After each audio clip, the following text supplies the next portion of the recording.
On this video, we're going to fix a problem that I created when I got the Passport, got rid of my truck.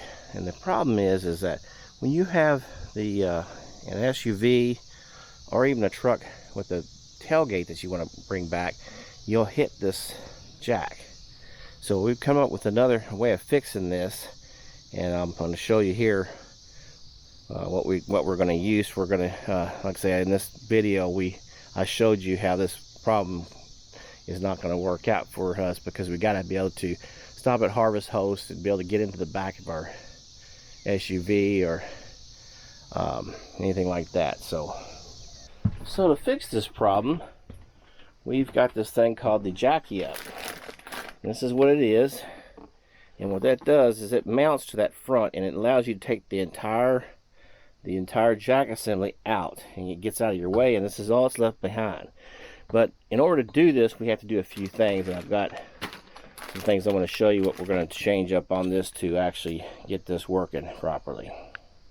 So on some jack assemblies, you'll have two wires coming up. You'll have a power cable, and you'll also have a ground cable.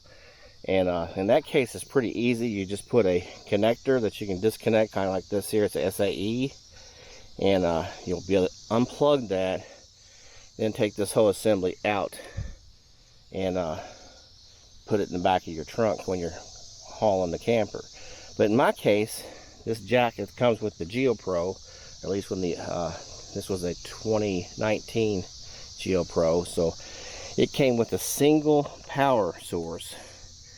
And so what we're having to do is, because this is not going to be hooked to the frame, it's going to actually be setting in that mechanism. It won't make a good ground, so we're going to have to make, we got this extension here, and we're going to have to make one of them the power going up in here, and one of them we're going to have to hook to a ground up inside here. So what we're going to do today in this beginning of this video is take this top assembly loose, and I know where there's a ground in here, and I'm also going to see if there's a place where this hooks in. That way I can have a straight hookup with the new wires. So we're going to probe in here and look around, and to remove this, you have to have a special screwdriver. And what it has to be is a Phillips, but it has to be very long, because you have to fit it up in here and reach that. And like some of them, like here's not too bad, but this one here has to reach way up in there, and you have to have a pretty long screwdriver. So that's the first thing you have to have, and we're going to work on this and try to get this off. Looks like there's 4 screws. 1, 2 over here, there's 1 in the back, there's 4 here, and then you take this cap off and there's 2 screws here, and that whole assembly will lift up then. Put those 4 screws off. I took this rubber cap off of this top part here, and you can look down in there and you can see the 2 other screws that have to be removed. So again, this is, you take that off, you'll see that's where the ground screw is, and that big one back here I think is our power cord. We're going to use a multimeter and make sure that is in fact our power cord. What I did is I took pictures in here to make sure I get all my connections right, but I've disconnected everything, and this is the main power coming in, and this actually runs power over to the actual switch that runs the light as well. So I could come in and resplice all this, but I think what I want to do, I want to verify, see how that, if I pull on this, it's that main one right there. I verified that that's the main power cord coming in. So what I'm going to do is I'm going to cut it down here. I'm going to turn the power off, cut it down here, and I'm going to pull it back in here, put my new cord in and hook into it up here, and then have a splice down here where I can unplug it or plug it in. So you'll see I cut this wire. This leaves the end down here. I'm going to pull this through, and I went ahead and made my ground here. I could have made a solid wire up in here, but I didn't have any more eyelets. So better, if I'd had some eyelets, I could have just made a direct, but I want to make a connection with a connector inside and heat shrink that so it won't get wet. So this wire I had to pull out. It was kind of a pain, because if you see that crazy twist at the end, there was a zip tie that had that thing zip tied in a knot down at the bottom. It was, I guess, to keep it from pulling through this way, but it kept it down there and I couldn't get it out. So eventually I had to break that zip tie and get this wire loose. So I'm going to take this wire. This is our power cable. When you're doing this, you want to make sure you use this red one on the actual power head up here, not down at the camper, because this red would actually short up against your frame if you were bringing it out from the battery down here. So again, this piece here is what we're going to have up to this section here. So we're going to take this piece and cut it pretty much down the middle, right in half, and then weed it through there. So now you'll see here's our wire coming out. It's going to have our plug on it, goes up, ties into the old harness here that's going to plug in. This goes to our new ground, and we're going to take and heat shrink these, seal them up real good. We've already crimped them down, make sure they're good and steady. Like I said, we're going to heat shrink those down, tuck them in, get everything plugged back in. And so that'll be part one of this. Part two will be getting this cord when we actually do the part that from the battery here, and it'll tie in. We'll have another one going, and we'll screw into the frame and put a little mount there where that'll actually hook into the frame for our ground. But for right now, we're going to heat shrink these, get all this top part tucked back in. So we got that all heat shrinked on there. We've got everything tucked back in. We've got the lid back on. Now we're going to put our 4 screws and then our 2 up here on top, and then we're going to zip tie this here to the actual post.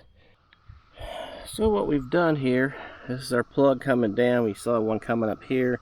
This is the plug coming from below. That red one has been spliced in. I'm going to go ahead and heat shrink that on now.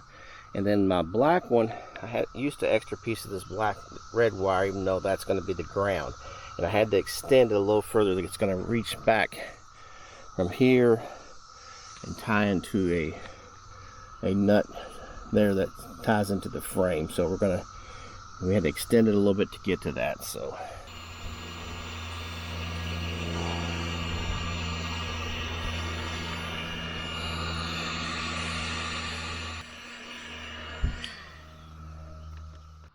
it may be hard to see. As you can see, I'm up underneath the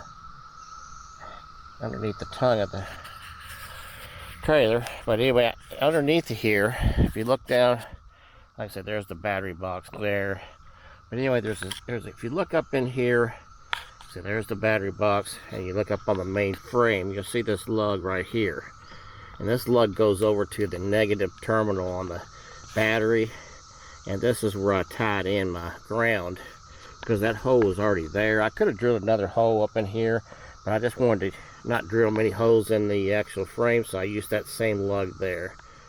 It looks like it's a 3/4 inch socket for that lug, so if you need to do that. And then what I'm going to do now, I'm going to take all these wires and kind of sort them and zip tie them and kind of get them controlled underneath here a little bit better than they already are. So we've got that electrical system done on there, and we did a little test on here. The light works. It goes both up and down. So this is our little plug situation here. I double zip tie here because I don't want to loose these cables flopping around the wind. And I did some zip tying down below just to make sure nothing was flopping loose, because this will have to get unplugged when it's riding down the road, and this will just set out here, and I'll put these caps over here just to keep the water out. So there's several different ways to do this safely. One is you can put jacks up underneath here, but you got to worry about if you're going to roll or anything, and I'd really just put it on the actual ball on the actual vehicle, and that way we can remove this piece and we can make sure that our actual tailgate's going to open when we get done with this project. But this is the safest way. I'm not going to go through the entire hookup, just basically letting the trailer sit on the ball while we take this piece loose and install our jackie up. So what we have to do now, I take the foot off bottom, and then I've loosened up these 3 bolts here. I'm going to have to get another socket to get this one here out, and then we're going to lift that out, put this plate in place, and then we'll mount this plate on there as well. So now that we've removed all 3 of those bolts on there, we're going to take our connector here. This is what we put in the other day, these connectors here, and disconnect our electrical power. And now this whole thing should just lift right on out of there. There you go. So there's the jack out of there. And now what we have to do is mount this circular piece on here. And it should mount up to these hoses pretty good, so we'll get that in place. It's mounted with, you put those in here, you put your 3 in, you line it up and put them down.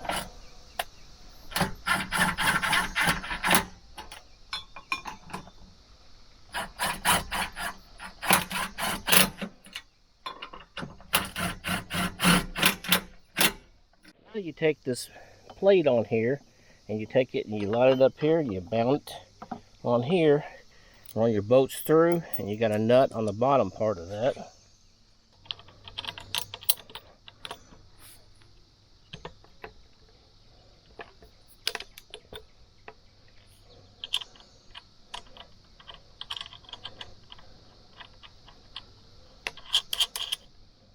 So now we're going to take that, get that plate mounted on there. We're going to slide it up in here, see how well it works. So you put this in here, not exactly the way you brought it out. You actually tilt it a little bit one way. Goes in. It looks like we're going to have to do a little bit of adjustment on that. Oh, I had to do a lot of adjustment. I had to make sure that the tolerance on this was perfect as far as the circle in the middle. Move this around a little bit. I had to move this piece here.